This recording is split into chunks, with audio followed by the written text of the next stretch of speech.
Cher et modeste ami de travail et de jeu, dis-moi, vers quelle région t'es-tu enfui? Semaine après semaine, ta vie laborieuse s'écoulait entre ces murs classiques dans un paisible contentement. Ta noble patience, tels les rayons des muses, stimulait mes efforts et rehaussait mes thèmes, avant que j'aie fini par te prendre pour guide. À mes espoirs et mes desseins étroitement mêlés, combien tes talents occupaient mes pensées. Comme sur la page du try-out rayonnait ta magie.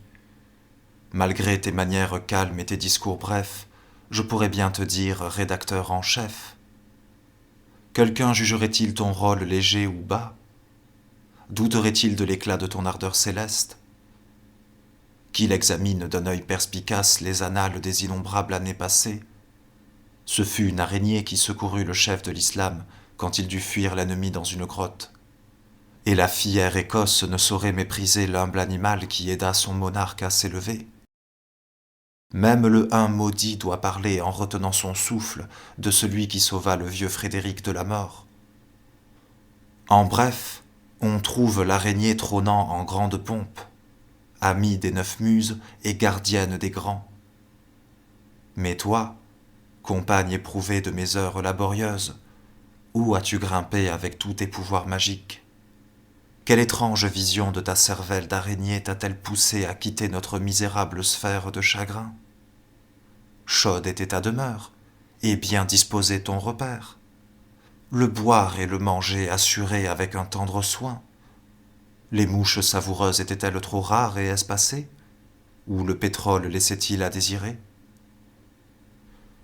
Je regarde tristement ta résidence vide, voyageuse éphémère d'une antique race. Que ne puis-je, par la singulière puissance de l'imagination, retrouver tes détours jusqu'à ta retraite cachée, repérer chaque pas secret et te retrouver potentat, portant le sceptre au pays des araignées? Quelle merveille insoupçonnée peut-il y avoir dans ces lointaines provinces de toile et de brume, châteaux arachnéens aux douves de rosée, aux palais de fées trop petits pour qu'on les voie? Ou bien ton empire est-il d'une espèce plus obscure, quelque lieu enfoui que le monde a délaissé? Possèdes-tu un temple, où tes fils enlacent la substance effritée d'un front de pharaon, ou quelque noir caveau sous le sable mouvant, où se dressait jadis une ville oubliée? À Tyr et à Carthage, à Babylone et Our, à Luxor, à Karnak s'agitent tes légions. Pour toi et tes pareils a été fait le monde. Ton règne commence quand le nôtre décline. Au bas de marches immémoriales que l'homme ignore, tes tribus fileuses voilent plus d'un trône d'or. Dieu à tête de bélier, objets trop obscurs pour qu'on les nomme, autels qui autrefois portèrent une flamme impie, lions ailés indistincts faits de roc et de cuivre, et tous les trésors que les despotes peuvent amasser, ce sont tes territoires, vagabondes disparus, qui se chauffaient hier au soleil d'Avril. Mais tandis que je me lamente, que mon imagination tâtonne, dans mon cœur frémit un espoir.